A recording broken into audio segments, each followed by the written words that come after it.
నమస్తే, welcome to real TV. నేను మీ వెంకటగాన వరకు. ప్రస్తుతం ట్రైనీ ఐపీఎస్ ఉదయ్ కృష్ణారెడ్డి కేసు అనేక మలుపులు తిరుగుతోంది.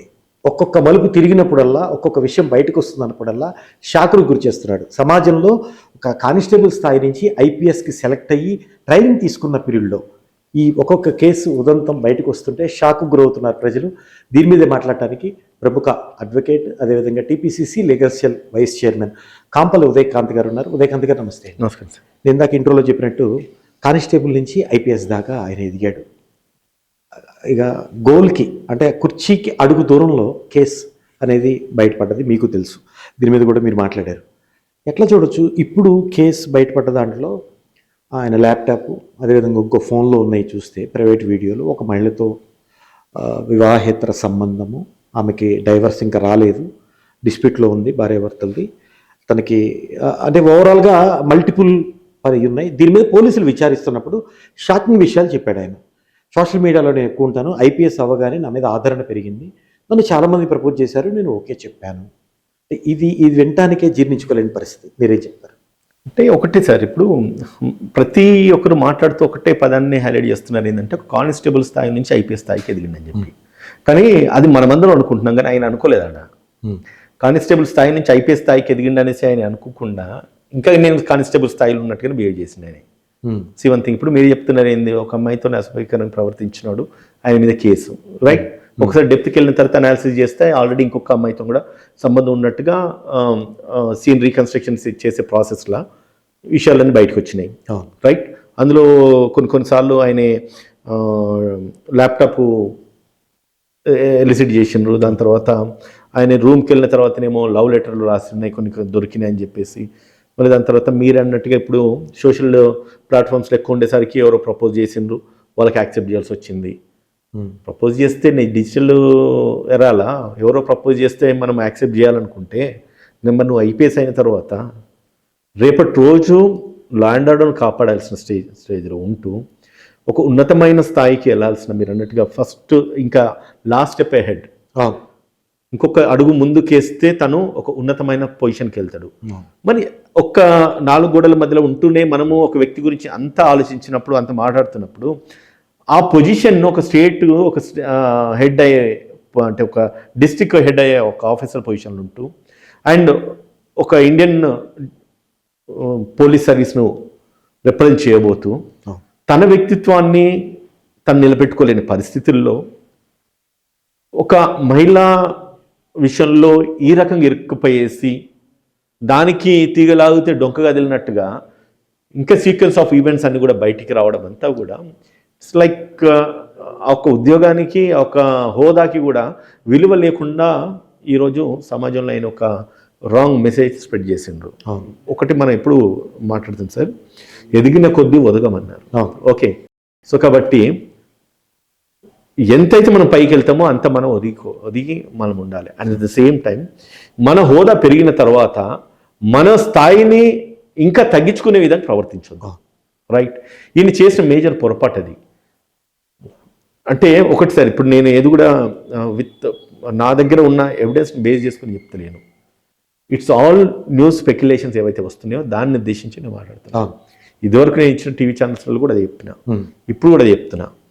కానీ ఒకటి ఏంటంటే, మన దేశంలో విమెన్ అనగానే ఒక సాఫ్ట్ కార్నర్ అయితే ఉంటుంది, రైట్? బట్ ఎంత సాఫ్ట్ కార్నర్ ఉన్నప్పటికి కూడా నిప్పు లేని పొగరాదంటాము.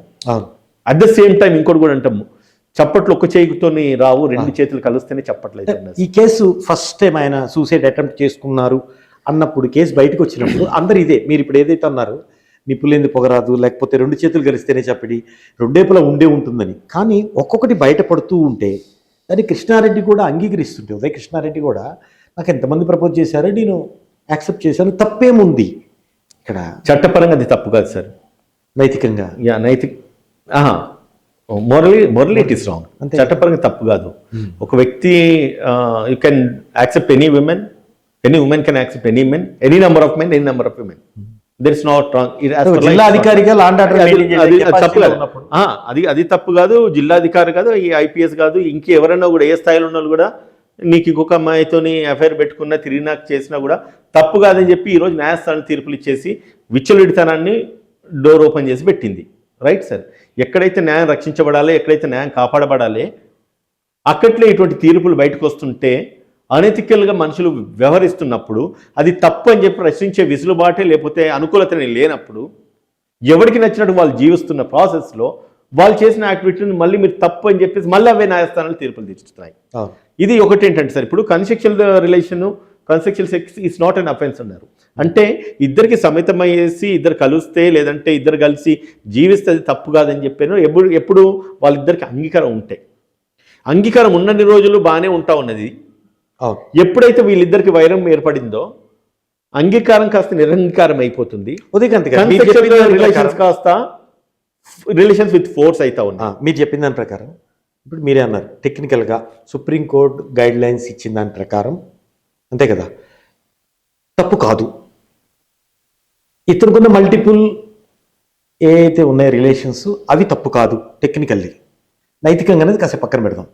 ఇప్పుడు ఈ గ్రౌండ్స్లో కేసు పెట్టింది ఒక తోటి ట్రైనీ ఐపీఎస్ అధికారిని కంప్లైంట్ పెట్టినప్పుడు ఈ తీగల అయితే మొత్తం కదిలింది. ఆమెతో ఈయన దురుసుగా ప్రవర్తించటం అనేది తప్పైతే ఈ మల్టిపుల్ రిలేషన్స్ను కూడా గ్రౌండ్స్లో తీసుకుంటుందా కోర్టు? వాటిని బేస్ చేసుకుంటుందా లేదు ఈ కేసు వరకే చూస్తుందా?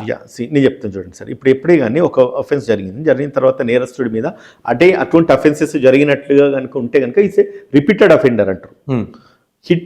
ఇక్కడికి వచ్చిన తర్వాత ఇది ఆయన క్యారెక్టర్ని ఎస్టాబ్లిష్ చేస్తూ ఉన్నది. ఒక అమ్మాయితో దురుస్తుగా ప్రవర్తించుండు, తప్పుగా ప్రవర్తించుండు అనేది ఒక అలిగేషన్. తోటి ఐపీఎస్ ఆఫీసర్ ఆయన మీద పెట్టిన అలిగేషన్. కానీ ఈయనను ఇటువంటి వ్యక్తి, ఈయనకి ఇటువంటి అలవాట్లు ఉన్నాయని చెప్పి చెప్పడానికి ఇది కొంత చేతనిస్తుంది, కొంచెం ఆద్యం పోస్తుంది అని చెప్పి అనుకోవచ్చు. ఏది ఈయన ప్రీవియస్ హిస్టరీ, ఇంకొక అమ్మాయితో కూడా రిలేషన్, అమ్మాయి డైవర్స్ అప్లై చేసింది, డైవర్స్ ప్రాసెస్ పెండింగ్లో ఉంది. మళ్ళీ దాని తర్వాత ఆ అమ్మాయిని ఐఏఎస్ ట్రైనింగ్కి ఏదో ఈయన పంపిస్తూ ఉన్నాడు అని చెప్పేసి అది కూడా ఒక న్యూస్ వచ్చింది. రైట్, మళ్ళీ చెప్తున్నా, it's not credible information what I'm having, but it all news speculations, మీడియాలో వచ్చే స్పెక్యులేషన్, మీడియాలో వస్తున్న స్పెక్యులేషన్స్. ఇవే గనక నిజమైతే గనక ఆయన వ్యక్తిత్వాన్ని this all character, previous characters అన్ని కూడా ఇండికేట్ చేస్తాయి. ఇండికేట్ చేసినప్పుడు ఏమవుతుంది, ఈమె కంప్లైంట్కు ఆయన క్యారెక్టరు కొంచెం అంటే ఇది సపోర్ట్ చేసినట్టుగా అద్దెం పోసినట్టు అవుతుంది. సో సరే, whatever happens it's a previous history అనుకోండి sir. But as on day నువ్వు ఒక ఉన్నతమైన స్థాయిలో ఉంటూ ఒక కింది స్థాయి నుంచి పైకి వచ్చిన తర్వాత నువ్వు ఒక రిప్రజెంటేటివ్, స్టేట్కు ఒక రిప్రజెంటేటివ్, ఒక గవర్నమెంట్ రిప్రజెంటేటివ్ కాబోతున్న పొజిషన్లో ఉంటూ ఇటువంటి చేయడం, ఇటువంటి అలిగేషన్స్ రాకుండా చూసుకోవాలి. సేమ్ టైం ఇంకోటి చెప్తా, అమ్మాయి కంప్లైంట్ ఇచ్చింది, అఫెన్స్ జరిగింది ఎప్పుడు, కంప్లైంట్ ఇచ్చింది ఎప్పుడు, నన్ను కొట్టిండు, తిట్టిండు, నా ఒంటి మీద మరకలు ఉన్నాయి, మచ్చలు ఉన్నాయని చెప్పి ఎప్పుడైతే ఇన్వెస్టిగేషన్ ఆఫీసర్ వెళ్ళిన తర్వాత ఆమె స్టేట్మెంట్స్లో అవన్నీ రికార్డ్ అయినాయి. But at the time of giving the కంప్లైంట్లో అవన్నీ రికార్డ్ కాలే. నన్ను మ్యాన్ హ్యాండ్లింగ్ చేసిండు, నన్ను కొట్టిండు అనేది ఫస్ట్ కంప్లైంట్లో లేదు, అత్తాపూర్లో ఇచ్చిన కంప్లైంట్లో లేదు, ఇచ్చిన దాంట్లో లేదు. ఒకవేళ అదే జరిగి ఉంటే కనుక, అప్పుడే జరిగి ఉంటే నువ్వు ఎందుకు అది మెన్షన్ చేయలేదు? రైట్, నన్ను రూమ్లోకి తీసుకున్నాడు, వినండి, రూమ్లో తీసుకెళ్ళినాడు, బలంతో పెట్టినాడు, నా ఫొటోస్ తీసినాడు, నా భర్తకు షేర్ చేసినాడు, ఈ రకంగా నన్ను సెక్షువల్గా నన్ను ఫోర్స్ చేసిండు అని చెప్పేసి సమ్ టెక్నికల్ పాయింట్స్ ఎక్కడైతే ఎస్టాబ్లిష్ చేయాలో అది చేసింది. మళ్ళీ దాని తర్వాత మళ్ళీ మార్చేసిన తర్వాత ఆమె స్టేట్మెంట్ రికార్డ్ చేసుకునే ప్రాసెస్లో ఇవన్నీ మళ్ళీ స్టెప్ బై స్టెప్ అన్ని బయటికి ఆమె తోటి ఏదైతే కంప్లైంట్ ఎవరైతే ఉన్నారో ఆమె మ్యారేజ్ కూడా అవ్వలేదు, ఓన్లీ ఎంగేజ్మెంట్ స్టేజ్లో. అది ఇంకొక స్టేజ్. తర్వాత ఇంకోటి చెప్తా, ఈయన చనిపోతున్నాడు, సూసైడ్ అని చెప్పి మీరు అన్నారు. ఆ సూసైడే కాదు, ఆయన మందు తాగేసి సెడేషన్లోకి వెళ్ళిపోయినాడు అని చెప్పేసి డాక్టర్ నిర్ధారించింది.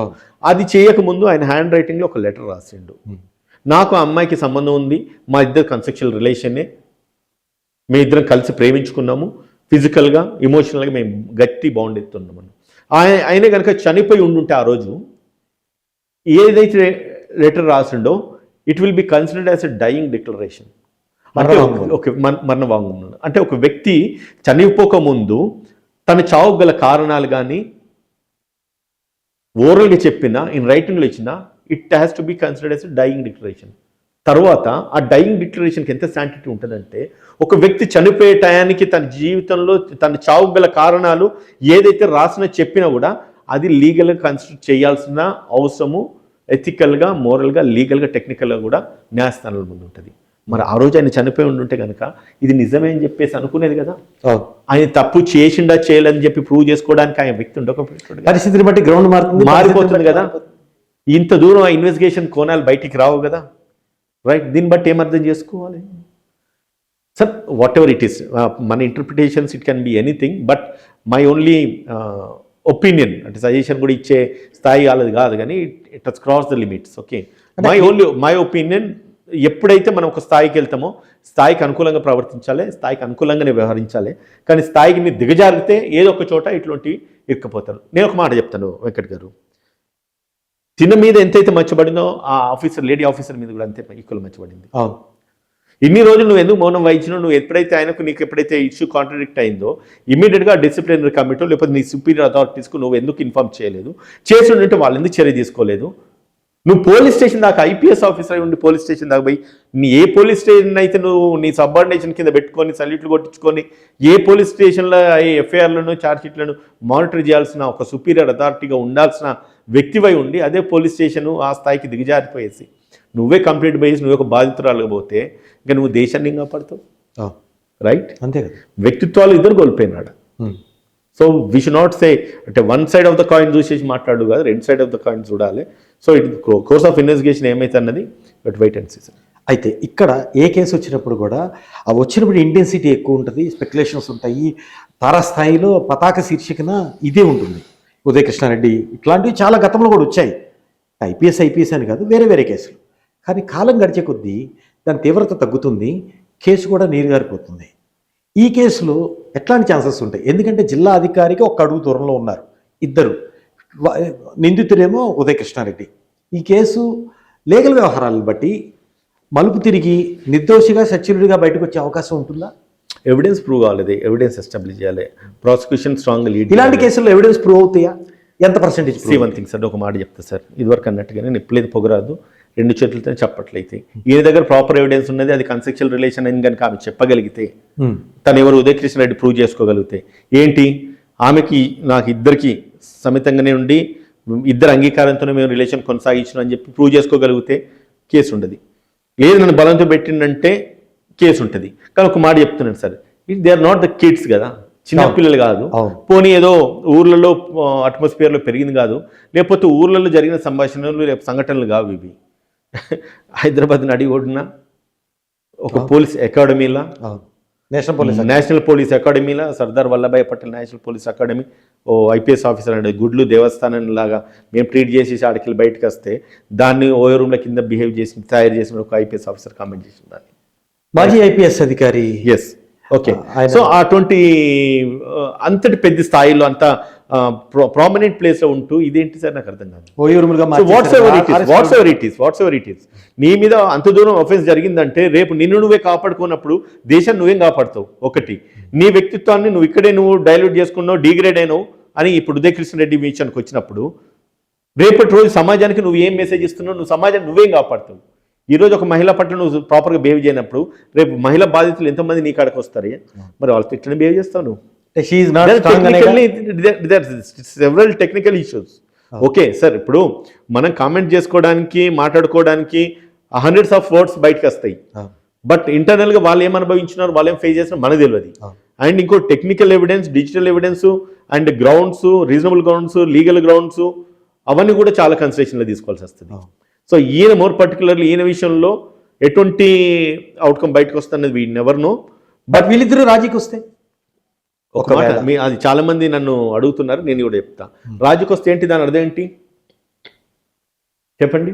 అంటే డైరెక్ట్గా రాజీ అనకుండా ఎవరైతే నిందితురాలు ఉన్నారో సరిగ్గా ప్రూఫ్ సబ్మిట్ చేయకపోతే, ప్రూఫ్ సబ్మిట్ చేయకపోతే, ఆమె ఒక ఐపీఎస్ ఆఫీసర్ అయి ఉండి నీ మీద ఒక నేరం జరిగింది, దాన్ని నువ్వు ఎవిడెన్స్ ప్రూవ్ చేసుకోలేకపోతే ఇంకా నువ్వు ఏం సర్వీస్ చేస్తావు అని చెప్పి రిమార్క్ అదే కదా. అంటే వన్ థింగ్, ఫస్ట్ ఇన్స్టెన్స్.